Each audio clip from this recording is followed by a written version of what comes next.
국민의힘이 비대위 체제로 전환될 경우 대표직 복귀가 무산되는 이준석 대표 측은 강하게 반발했습니다.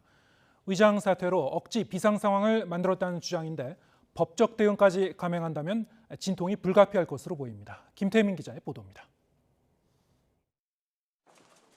전국위원회 소집을 결정한 국민의힘 지도부 회의에는 이미 사퇴를 선언한 배현진, 윤영석 최고위원도 참석했습니다. 제적위원 7명 중 과반이 출석해 과반이 찬성해야 하는 의결 조건을 채우기 위한 궁여지책이었습니다. 굉장히 고민이 많았고 이제 일단 그 사퇴 의사는 다 밝히기 때문에 다만 이 당에 이제 지금 최고위 기능이 아직 남아 있기 때문에 그래서 이제 그 당에서 수리가 지금 안 된 거예요. 지난달 29일 최고위원회에서 물러나겠다며 비대위 전환에 물꼬를 텄던 배현진 의원도 전국위 소집 의결을 위해 한 표를 행사했습니다. 저는 오늘 최고위원직에서 사퇴합니다. 당론 채택에 따라서 이를테면 인수인계 시간이 필요하다고. 당장 이준석 대표 측 의원과 최고위원들은 강하게 반발했습니다.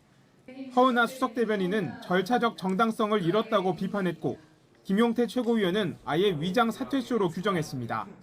이거는 뭐 코미디 아니겠습니까? 민영배 의원의 꼼수 탈당을 굉장히 강하게 비판했었는데 민주주의의 원칙을 훼손한 거라고 강하게 비판했었는데 저희 최고위원분들께서 같은 행동들을 하고 계시니까.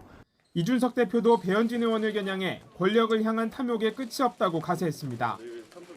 비대위가 전환되면 다시 당대표로 돌아올 수 없게 되는 이준석 대표가 법적 대응에 나서고 법원이 이 대표의 손을 들어준다면 당이 더 큰 혼란에 빠질 거란 전망도 나왔습니다. 홍준표 대구시장은 이 대표의 주장이 법원에서 받아들여질 가능성이 크다며 무리한 바보짓을 했다고 쓴소리를 쏟아냈습니다. 남은 절차도 만만치 않습니다.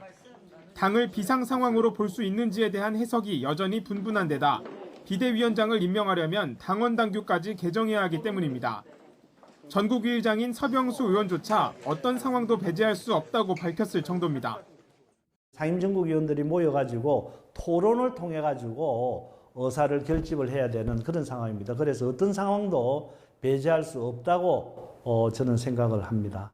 비대위 전환이 명분과 절차 모두 문제가 있다는 지적이 계속 제기되는 데다 전국이 문턱을 넘는다 해도 비대위의 활동 기간과 성격, 또 누가 비대위원장을 맡을지를 두고 당분간 진통이 불가피해 보입니다.